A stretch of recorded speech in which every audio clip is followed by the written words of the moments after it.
Inilah Injil Yesus Kristus menurut Lukas.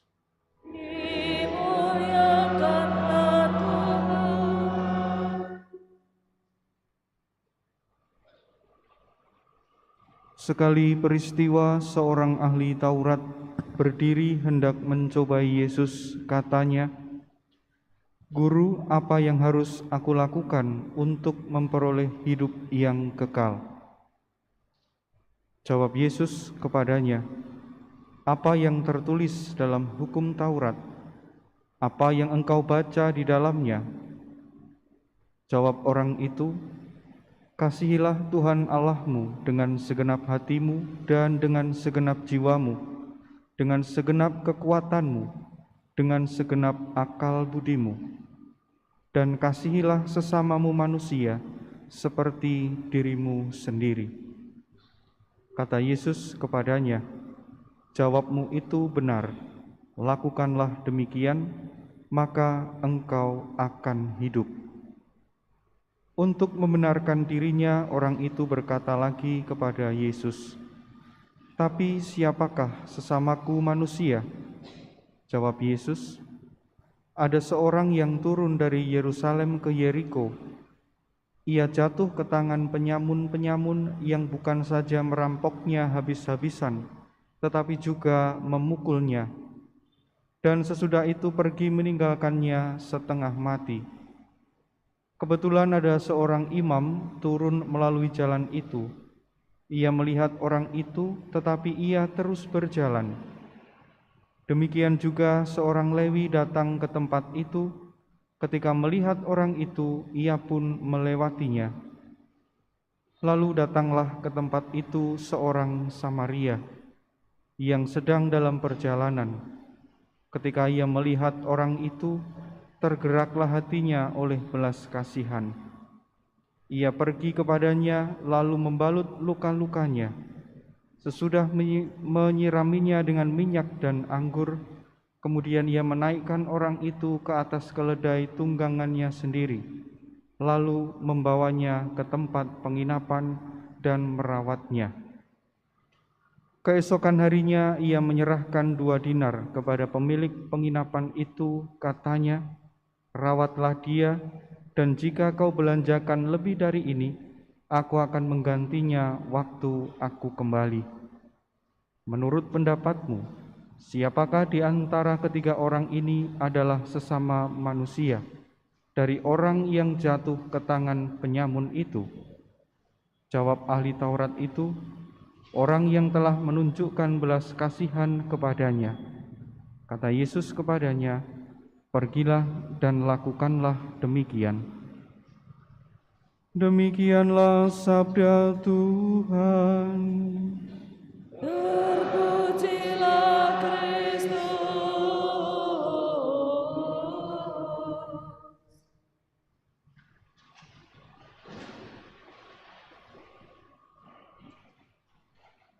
Bapak, Ibu, dan saudara-saudari yang terkasih, kita ini dilahirkan dan hidup sampai hari ini sangat bersyukur karena dilengkapi dengan panca indera yang baik. Kita punya mata, bisa saling melihat dan mengamati.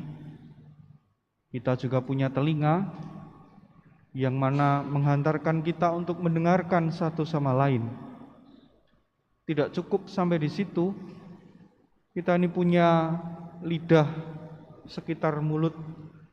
Kita bisa mencerap, merasa, dan melalui mulut bahkan kita bisa apa yang dari yang kita lihat, kita dengar, lalu kita bisa mengucap. Lebih-lebih kita dikaruniai akal budi, di mana sebagai orang yang baik kita bisa berpikir juga dengan baik. Maka apa keistimewaan orang Katolik dibanding dengan yang lain yang sama-sama dikaruniai dengan keberadaan diri yang komplit itu?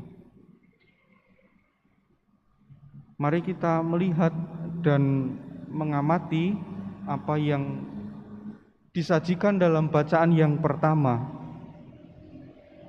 Ketika Musa bersama dengan bangsa Israel itu mendengarkan suara Tuhan dan berpegang teguh pada perintahnya, mereka berusaha untuk menghadirkan diri sepenuhnya dengan akal budinya, dengan pengalaman hidup hariannya yang tidak mudah. Boleh dikata ya sama seperti kita hari-hari ini, tidak mudah hidup ini. Banyak pengalaman yang menghampiri kita sehingga menghantarkan kita pada sebuah pemahaman, ya saya perlu bekerja. Keputusan untuk bekerja itu karena pengalaman hidup harian. Lalu keputusan kita untuk berkata-kata itu juga karena perjumpaan, karena pengalaman Anda melihat dan seterusnya. Dan banyak hal lain lagi yang menghantarkan kita untuk mengambil sikap setiap saat, bahkan setiap menit. Ketika Anda mau berangkat ke gereja ini tadi dengan kesadaran penuh, akal budi Anda memerintahkan adus dhisik, sikatan titik-titik, pakai parfum, pilih baju. Itu sikap, mengambil tindakan karena Anda tahu dengan baik dengan segala pengalaman hidup Anda sebagai orang Katolik, hari Minggu menghantarkan kesadaran saya untuk pergi ke gereja.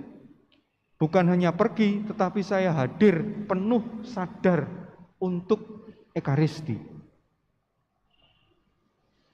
Maka diringkas dalam bacaan pertama itu, yang namanya sabda Allah itu kemudian sebenarnya dekat dengan telinga hati kita masing-masing setiap hari. Maka dengan demikian, para saudara yang terkasih, sesungguhnya tidak ada kesulitan yang besar bagi kita untuk mengikuti dan mengecap dengan baik nasihat-nasihat dari kitab suci. Lalu kemudian apa yang dikatakan Rasul Paulus dalam pengalamannya lewat bacaan yang kedua hari ini? Kalau dalam bacaan pertama kita melihat keseluruhan pengalaman hidup bangsa Israel itu menghantarkan mereka untuk sadar penuh bahwa Allah itu ada dan setia kepada mereka, Rasul Paulus sungguh meneguhkan, bukan hanya setia Tuhan Allah itu, bukan hanya setia, tetapi Dia memberikan dirinya setiap saat sepenuh-penuhnya. Apa contoh dan bukti konkretnya, Romo? Hanya dalam Ekaristi Anda dipenuhi oleh Kristus, tidak ada di tempat lain. Kalau Anda makan makanan sehari-hari itu, makanan itu yang menyesuaikan tubuh Anda sehingga mengeluarkan energi yang Anda butuhkan. Kalau Ekaristi, tubuh Kristus sebaliknya. Bukan hanya mendorong, tapi Anda dipenuhi oleh Kristus, dijadikan hidup Anda itu hidupnya Tuhan Yesus. Dengan cara begini ini, para saudara yang terkasih, lalu kemudian kita bisa pelan-pelan menjawab, apa beda kita dengan saudara-saudari kita yang tidak Katolik? Bedanya ada pada pilihan dan sikap hidup yang melandaskan pada hidupnya Kristus. Sehingga Injil memberikan garis penunjuk bagi kita. Tadi ada orang ahli Taurat bertanya kepada Tuhan Yesus, "Guru, apa yang harus aku lakukan untuk memperoleh hidup yang kekal?" Lalu Tuhan Yesus juga bertanya kembali, "Apa yang tertulis dalam hukum Taurat?" Karena dia adalah ahli Taurat. Ditanya balik oleh Tuhan Yesus. Lalu dia menjawab, "Kasihilah Tuhan Allahmu dengan segenap hati, segenap jiwa, kekuatan, akal budi, dan kasihi sesamamu manusia seperti dirimu sendiri." Sudah lalu dipesankan oleh Tuhan Yesus, "Perbuatlah demikian, maka kamu akan hidup." Maka kehidupan yang mendasar bagi orang Katolik adalah tentang pilihan-pilihan sikap hidupnya terhadap sesamanya. Sesama Anda itu macam-macam, bisa suami, bisa istri, bisa anak, bisa tetangga, mau jauh mau dekat. Sikap dan pilihan hidup terhadap orang lain, tidak hanya yang Katolik tetapi semua orang, itu yang menentukan dan menjadi pembeda kita dengan yang lain. Maka sungguh dianjurkan kepada kita untuk tidak pilih kasih. Sehingga Tuhan Yesus memberikan perumpamaan, ada 3 orang yang lewat. 1 orang Lewi, ada imam, lalu orang Samaria yang terakhir. Yang terakhir itu yang tidak mengenal tata cara hidup Yahudi. Justru dia yang mengambil pilihan dan sikap hidup menyelamatkan. Ada pilihan yang mendasar. Kalau dalam hukum Taurat yang dikatakan dari pertanyaan Tuhan Yesus kepada si ahli Taurat itu, segenap hati, segenap jiwa, kekuatan, akal budi. Orang Samaria itu merangkum semua itu dalam sebuah perbuatan yang konkret. Dia tidak hanya berkesan kasihan, tidak. Dia tidak hanya memberikan kata-kata penghiburan, enggak. Dia juga tidak hanya kemudian melihat saja, tapi dia berhenti, mendekati, menyentuh, merawat, bahkan menghantarkan ke penginapan. Tidak cukup sampai di situ, karena dia punya urusan yang lain. Dia memesankan kepada mas-mas atau mbak-mbak yang di lobi penginapan itu, tak tinggali duit. Nanti kalau kurang, sekembalinya dari sini, saya lunasi. Ada rencana ke depan dia mau pergi, tapi ketika memastikan diri bahwa dia akan pulang dan lewat situ, dia memberi pesan itu. Sekali lagi, ini adalah soal pilihan sikap dan punya dasar yang kuat. Sehingga yang namanya mengasihi itu bukan sekedar nasihat, bukan sekedar kesan yang lewat dalam akal budi, dalam perasaan, atau bahkan dalam ucapan saja. Tetapi ia sungguh-sungguh memilih hadir dalam keseluruhan dirinya. Keseluruhan itu berarti ya pikirannya tertuju ke situ, hatinya juga tertuju ke situ, perbuatannya sekali lagi juga tertuju di situ. Maka Bapak Ibu dan saudara-saudari yang terkasih, Lukas menghadirkan bukan hanya anjuran, tetapi inilah bentuk hidup kekatolikan.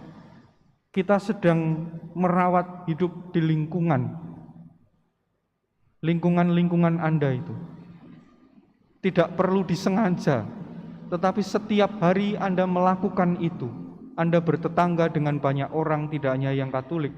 Ketika Anda berangkat bekerja, berangkat ke gereja juga bertegur sapa, tidak peduli siapapun. Tapi Anda melakukan itu. Ketika ada orang yang meninggal, Anda juga hadir untuk melayat, dan seterusnya. Dan itu semua terjadi di ranah lingkungan, atau bahkan keluarga-keluarga Anda. Itu yang mau kita rawat, itu yang mau kita wujudkan sebagai pilihan bersama, cara hidup menggereja kita.